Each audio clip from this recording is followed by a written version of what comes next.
Hey, what is up everybody? This is Mark and I'm here today to introduce you to one of our newest designs, this set of "Home is where you park it" signs. You're going to love this. It's really easy to make. It initially comes in two different sizes, but you can size it to whatever your laser will allow.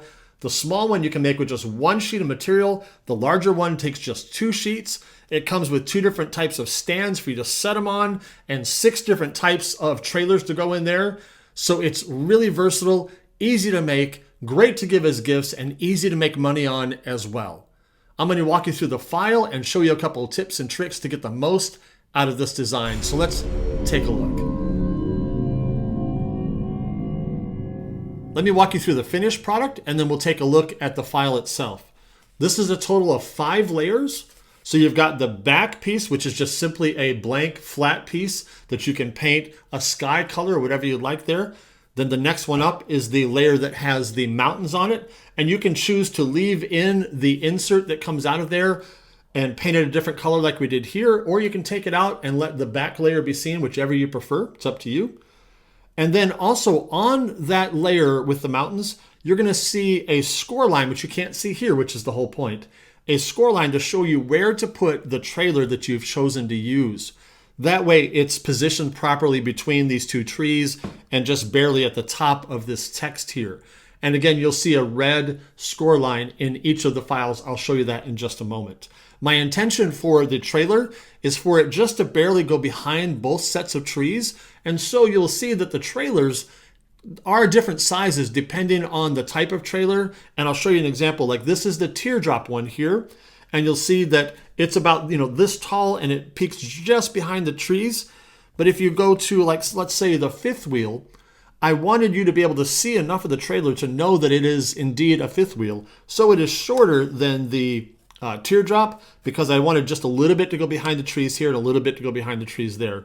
So you'll see a good size difference between some of these. Again, there's the Class A. And my intention of this one, and I'll talk about it in just a moment again, is for a lot of it to be behind the trees on the left side and then the front to be showing completely. Again, to recognize what kind of trailer it is. I didn't want to make it really big and have the front and the back both disappear behind the trees because, again, you wouldn't identify what kind it is. Same thing with the pop-up. It's a little smaller because I wanted to be able to see enough of it to identify the type of trailer. And then you've got the next layer is, again, the trees there. And on the tree layer, we'll look at it again in the file in just a minute. It also has this line right here, and it has all of these letters on the tree layer that gives you a support for you then to put these letters on. And of course, these letters are on the top as well. The offset path there is on the tree layer, so you can put these letters on top of that. Now, I'm going to show you this again in the file in just a moment. This comes with an optional set of templates to help you place the letters exactly where you want them. So when you cut it out, you're going to see a piece like this and a piece like this that is left over. You can throw those away if you like, or if you set it right in the frame after you glue everything else together, you can set it right in the frame like this, and it'll fit right in the corners there. And then you can drop the letters in there with 3M on them or with glue, and they will hit the support underneath exactly where they need to be, so you can get a good placement there. So you can use that, and then when the glue dries or the 3M sticks, you can then just pull this straight off, just like this, straight out, and the letters will be placed there. The same way with the HOME, you can put it right like that in the frame, and it'll help you place it. I will be honest, for me, I didn't use them because it wasn't that difficult for me to place them, but I wanted to let you know what the purpose of that was, to help you place them. One more thing before we jump into the file. It comes with 2 different stands, the plate style stand just like this and the curly stand. They work the same way. They're just slotted pieces like this that just slide right together, make it really easy. And you'll need to make sure that you measure your material. This slot is 0.125, so it'll fit pretty much any 1/8" material. You don't need it to be tight at all. So as long as your material is 125 or thinner, that will work just fine. Otherwise, you'll need to adjust that. But that is the only thing in this file that needs to be adjusted for material thickness at all. If you decide that you want to make this out a 1/4 inch, you certainly can, because all this does is stack from the back to the front. So it really doesn't matter what kind of material or what thickness you use. And again, there's the smaller version as well that's all in 1 sheet, and the large one is on 2 sheets. For the sake of this video, we're going to go over just the small version, but all the pieces are exactly the same, just larger. All right, so let's jump into the file and we'll talk through that. Here is the home is where you park it with the teardrop trailer there. And as always, let's start with looking at the words here. It says black equals cut, red equals score. Do not get those backwards or messed up because you'll be really sad if you cut the red lines. Don't do that. And I want to show you also that I'm going to start including a photo in the file itself so that there's no way that you'll have to go digging around to find out what this is supposed to look like when it gets done. There's also going to be some marketing photos included in this file, in the folder, but you can always use these for a reference if you can't remember what it's supposed to look like. All right. So of course you can delete that photo when you save it to upload it to your laser program, whatever that is. But I just want to let you know why that's there. Okay. So this is super simple. Right here is the back piece we referred to. It's just simply a rectangle, doesn't have anything on it. The next one up will be this bottom left one, which is the part that has the mountains on it. You know, I referred to it earlier. You can leave this piece in and paint it a different color, or you can take it out, whichever you prefer.